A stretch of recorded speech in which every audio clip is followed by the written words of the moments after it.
London today is a bustling metropolis, an exciting place to visit, and a somewhat safe place to call home. An eclectic mix of people from all over the world live in London. In some parts of this vibrant capital, the crime rate is lower than that of much smaller cities in other parts of the UK. However, things haven't always been so safe. Stories and tales of old have echoed around the streets and grown to become that of legend, particularly those of a gruesome nature. Today we'll be exploring one of these stories and discovering about London's often bloody past. My name is Nikki Druce, and this is Macabre London.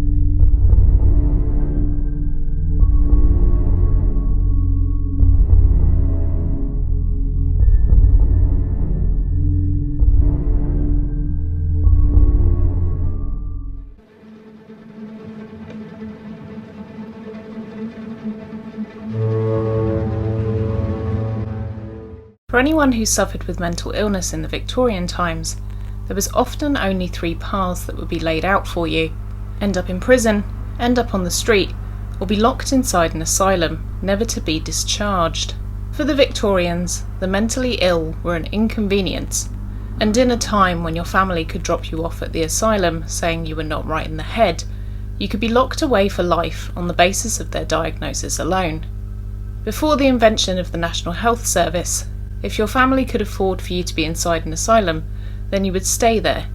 If not, you'd be left on the street, and most likely not have a particularly long lifespan. Before the mental health reform of the 1950s and the invention of many experimental treatments, those in an asylum were effectively locked away to not only protect themselves, but also those on the outside. If someone suffered a psychotic break and checked into an asylum, then it was quite likely when they felt better, they wouldn't be allowed to leave. This made anyone who became mentally ill afraid of seeking treatment, which would have made matters much worse. For some, a fate worse than death was to be incarcerated in Bethlehem Hospital, a hospital so famous that it became synonymous with chaos and disorder, coining the term Bedlam, which is still used to describe anything unruly today. Bethlehem opened its doors in 1337, and with only a basic knowledge of medicine, the inmates were subjected to some odd schools of thought, especially when it came to treatment. The original Bethlehem Hospital was an incredibly dismal place to be incarcerated. The inmates were subject to dreadful conditions from the get-go. The original Bethlehem Hospital was very small and overcrowded. The patients would be forced into overpacked cells which were mixed gender, often resulting in abuse from patients and also the staff, and subjected to bizarre treatments. For the patients back then, the main reasons behind mental health issues were thought to be an imbalance in the four humours: blood, black bile, yellow bile, and phlegm. Patients would be fed purging prescriptions in a hope that they would vomit out the demons inside them. Leeches would be applied to purge the bad blood, and regular beatings would be delivered in the hope that the devil would decide to leave its host's body. Food was in short supply, water was restricted, and often patients would be chained to walls and shackled to avoid them attacking other inmates and staff. As the Victorian times progressed, the attitude towards people with mental health issues was changing. Even though there was still quite a lot of fear associated with mental health, the way they were cared for was improving. Bethlehem Hospital had moved sites and was now much more plush, so much so that the wards were now carpeted, wallpapered, and could be considered cosy. The treatments had changed, and mental health care was now seen as something that was evolving and helping its patients, rather than hindering them, as it had been in previous incarcerations of the hospital. Born in 1817 in Chatham, in Kent, to Mary Ann and Robert Dadd, Richard was one of 7 children. His father saw great promise in the young boy and nurtured his creative spirit. If Richard enjoyed doing something, then his father would encourage his endeavours in the hope that it would prove prosperous for him when he grew up. His artistic talent at school was unparalleled to his fellow students, and as he grew, it was clear to his parents that Richard would surpass the norm. Richard's attention to detail and his paintings snagged him a spot at the prestigious and heralded Royal Academy of Arts at the age of just 17. Here he met a few other promising artists, and again surpassed them all, winning a medal for life drawing. However, Richard didn't enjoy the conformity of the academy, and so with the help of a few fellow students, he formed a band of artists known as the Clique, consisting of Alfred Elmore, Augustus Egg, William Frith, Henry O'Neill, John Phillip and Dad himself, the clique weren't interested in sticking to the rules of the academy. Instead, they sought to improve their work by having weekly meetings where they would create a piece to be critiqued by their peers. The clique also sought to help out other young artists who couldn't or wouldn't be accepted into the academy in order to nurture underprivileged talent. But due to its members being sporadically present, the scheme didn't take off and was soon abandoned. Notably the most talented of the clique, this meant that Richard was now a force to be reckoned with in the art world, and it wasn't long before his reputation preceded him. He was heralded as the next big thing in the art scene in London, and before long many people wanted to be associated with him. At the age of 26, Richard was selected to go on a grand tour by Sir Thomas Phillips, the former mayor of Newport. To Phillips, Dad was an excellent choice to take with him, as he'd be able to document their travels through his artwork, and for Richard, his skill would be broadened due to the exposure to many different landscapes from which he could paint. Grand tours were a popular pastime for wealthy Victorian men, and for Richard, the tour would be a valuable learning opportunity. When the tour reached Egypt, Richard discovered hieroglyphs and motifs and learned about Egyptian gods. This wasn't anything unusual, as the Victorians were fascinated with Egyptian motifs, but Richard became increasingly fanatical about this new information. As the tour became more intense, so did Richard. He started to have delusions and began telling people that he was somehow related to the Egyptian god Osiris, the god of the underworld. Osiris in Egyptian folklore was murdered by his brother, chopped up and scattered around for his wife to collect. When she found all of his body parts, she put his body back together by wrapping him in bandages, which is said to be where the Egyptians discovered their propensity towards mummification. Richard began claiming that he was being instructed by Osiris to carry out his bidding. He began ranting that Osiris wanted him to track down the devil and to destroy him in whatever form he inhabited. He also started to become violent towards those around him, and dismissing it as heatstroke, the group were pleased when Richard opted to leave them to convalesce. Realising that he may be at the start of a mental health episode, and knowing that there were cases of mental health issues in a few of his siblings back home, Richard was concerned for his own well-being, and to stop exacerbating the problem, he decided to travel back to England alone, but he almost didn't make it. During a stop-off in Italy, Richard began to doubt the authenticity and holiness of the Pope. He began to hear Osiris telling him to exorcise the demon from the Pope, but he defied his instructions and left for home without making it to the Vatican. Eventually Richard made it back home to London, and his father noticed that things weren't 100% right with him. Richard had evolved some unusual habits, including strange dietary needs. He existed only on eggs and ale, and with his father growing increasingly worried for his mental well-being, they took him to a doctor. The doctor prescribed treatment via an asylum, but Robert thought this would only exacerbate things for his son, and instead decided that Richard just needed to take a break from the intensity of the last few months. Richard's father decided to book a trip for the two of them so he could get some fresh air and to calm his overactive mind. The two headed back to Kent to decompress and relax. Richard's father thought being in the countryside would be calming for Richard, but unbeknownst to him, Osiris's instructions were becoming more and more pressing, and his head was being increasingly filled with violent thoughts. Richard began searching for the devil under Osiris's instruction, and on the 28th of August 1843, he decided he would placate the god of the underworld. One evening, after a trip to the Ship Inn in Cobham, Richard suggested he and his father were to take an evening constitutional back through the Cobham Park in order to walk off their meal. Osiris had informed Richard that he had narrowed down the host of the demon. Richard had begun to experience visions of devils and demons crawling all over his father, and said that particularly when he spoke he could see them frolicking in his mouth, making him believe he was now entirely possessed and not his father at all. Whilst on the walk home from the pub, Richard's father, feeling the effect of a few pints of ale, popped behind a tree to relieve himself. As he did so, Richard snuck up behind him, punched him in the back of the head, drew a straight razor across his neck, and stabbed the body of the one he believed to be the fallen angel, placating Osiris. It's not known exactly what happened next, but Richard fled the scene and left his father's body to be found the next day by a man and his son taking an early ride in the park. The body was moved to a nearby shop, so it was away from any other unfortunate prying eyes, and inspected by a doctor. The wounds on the body indicated that a struggle had taken place, as the wrists were heavily bruised. The stab wounds were also noted to have caused 2 puncture wounds to the lungs, along with a deep heavy gash through the neck. It's not known in which order the injuries were inflicted, but perhaps the throat was cut last, as this would explain the struggle marks on the wrists of someone trying to battle an attacker away, something that probably wouldn't be possible whilst losing a vast amount of blood from your neck. Realising what he'd done, and now completely under the instruction of Osiris on a constant basis, Richard fled to Dover with the intention of boarding a ferry to Calais and burying himself in the hustle and bustle of Paris.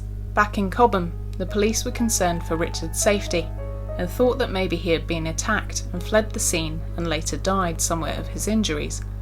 But when Richard's brother attended the scene, he knew instantly that his brother would be the murderer. Fearing the worst, the family thought Richard may have also committed suicide, but were happy to receive reports that he'd been sighted trying to obtain a passport back in London. On the journey to Calais, Richard was stopped by customs officers at the border, as after the murder, he'd not changed his clothes and was heavily blood-stained. Strangely, he was released, and with a fresh clean outfit on, he went on his way. Between Calais and Paris, Richard yet again heard the whisperings of Osiris and tried to murder a fellow passenger with a razor, but was restrained by his fellow passengers. French police were called and Richard was detained. In a rare moment of lucidity, and perhaps relieved at having been caught, Richard confessed to the murder of his father Robert, and willingly entered a French asylum where he stayed for 10 months. Things might have been much worse had Richard not been apprehended on his way to Paris.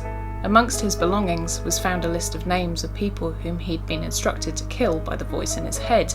On the list included the Emperor of Austria, but damningly, at the top was his father.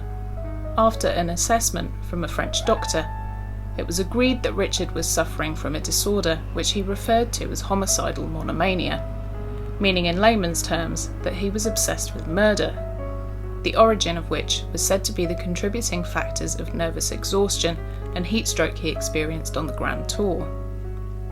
At the time when Richard killed his father, murder was punishable by the death penalty. However, as Richard had received a diagnosis of a mental health disorder, he would be facing a different route of conviction than that of a regular criminal. Luckily for Richard, in 1843, after a person suffering from a similar condition had murdered the Prime Minister's secretary, a rule was brought in to protect those who were mentally ill from facing the same consequences as a regular criminal. Richard wouldn't face trial, but did have to attend a preliminary hearing where he was said to look like a man who wasn't 100% in control of his mental state, and as such would escape the noose. Richard was sent to Bethlehem Hospital to be an indefinite patient with no opportunity of ever being released. Bethlehem had come on leaps and bounds from its days known as the definition of chaos. Wards were now refined, and patients were expected to be allowed a certain degree of freedom within its grounds and the trust to pursue their personal ambitions. Richard wasn't a huge celebrity before he murdered his father, but his heinous act did earn him infamy, and the staff were understandably beguiled by his talent. Once Richard had settled into his new home, he was allowed to draw and consequently to paint, even contributing to the decor of Bethlehem by painting murals on the walls for the enjoyment of the staff and patients. He was said to be a model patient, but was prone to occasional bouts of violence against both staff and patients, but was said to always be very apologetic for his actions, as if a switch in personality would unleash his undesirable traits. Whilst incarcerated in Bethlehem, Richard created densely intricate work. His most famous, The Fairy Feller's Masterstroke, was painted whilst on the ward at Bethlehem. Considered to be a masterclass in detail, the painting tells a story of a fairy who is about to split an acorn, but interestingly, missing from the scene is the blade from the axe. Perhaps a nod towards Dad's murder of his father and how he may have wished the blade he used were to disappear and only be a handle. Richard's family were not surprised at all by the murder. In fact, mental health issues ran in their family. Richard had 2 siblings who had also required full-time carers in order to keep them from harming themselves or others. For some reason, Richard didn't receive the same treatment from his family, with his father choosing to take on the role. perhaps with the knowledge that he would unavoidably die at the hands of his son, saving someone else from the same fate. The reporting around Dad at the time was refreshingly discerning and perspicacious, sitting jarringly with how mental health is stigmatised in the present day. In one newspaper, Richard was reported to be unfortunate in his mania, and a few other reports commented on his inability to be acting within a capable and conscious rationale. After 20 years in Bethlehem, Richard was transferred to Broadmoor Hospital for the criminally insane, and whilst incarcerated there, he was allowed to continue painting. He would paint pieces for the nurses and doctors and create artworks on request for them in the hope that he would be treated more favourably, and so as to strike up a good relationship with his carers. As a result, he was treated well and given everything he requested to allow him to be comfortable and creative up until his death. Richard contracted tuberculosis and before long passed away at the age of 68 and was buried in the grounds of Broadmoor. Richard's work was somewhat forgotten after his death, but in the 1960s it saw a revival due to the interest in mental health reform, as the state of many asylums in the 1960s were under scrutiny due to reports of patients facing some insufferable conditions. Richard's works were explored as a representation of the creative mind, and how mental health sufferers, even though they could be capable of some horrid things, were also capable of creating beautiful artworks, whether that be paintings, drawing, or even poetry. This is something the current Bethlehem Hospital strives to do with its patients, holding regular exhibitions and even displaying patients' artworks in their museum and art gallery. Richard's artwork has gone on to be repurposed and realised in a few different forms, perhaps most notably in the Queen song, The Fairy Fella's Masterstroke, which refers to Dad's most infamous painting, and recently, the same painting was also used by Dr. Martens to emblazon on a range of boots and bags, proving that Dad's work, though classical in design, is influential to other artists. It's obvious to see now, looking back, that had things gone differently, and his plea of insanity had been disallowed, Richard could have been hanged, and the world would have been devoid of his art. Instead, due to a Victorian healthcare system with a caring understanding of his condition, people have enjoyed his art for multiple generations and for many more to come, leaving a legacy of a self-confessed murdering madman hanging in art galleries all over the world. Thank you for joining me for that episode of Macabre London. Have you ever seen any of Richard Dad's work before? I was pleasantly surprised when I started doing the research for this episode, because I then started recognising his paintings all over the place, so I hope that happens to you too. I hope you can now spot Richard Dad's quite easily. And maybe you've got one hiding in your house somewhere. Sell it for lots of money. Why not? Just like a couple did on Antiques Roadshow a few years back. Please pop me a comment down below to let me know what you think of this episode, who's your favourite artist and who do you like the most. I'd love to know. If you'd like to support the show and to help us create more episodes, then please go over to our Patreon. All the links will be in the description box below. And tiers on Patreon start from as little as $1 and go up from there. And different tiers have different rewards, so head on over there now.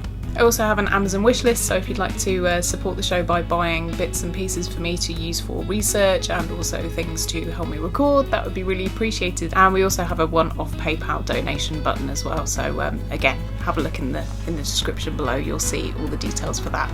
And now also, after 2 years of running the podcast, finally have t-shirts. I know a lot of people have been asking for them, so I eventually have got myself together and ordered some t-shirts. So if you would like to purchase one, you can get a discount if you sign up to be a patron, and the Etsy shop again is in the show notes.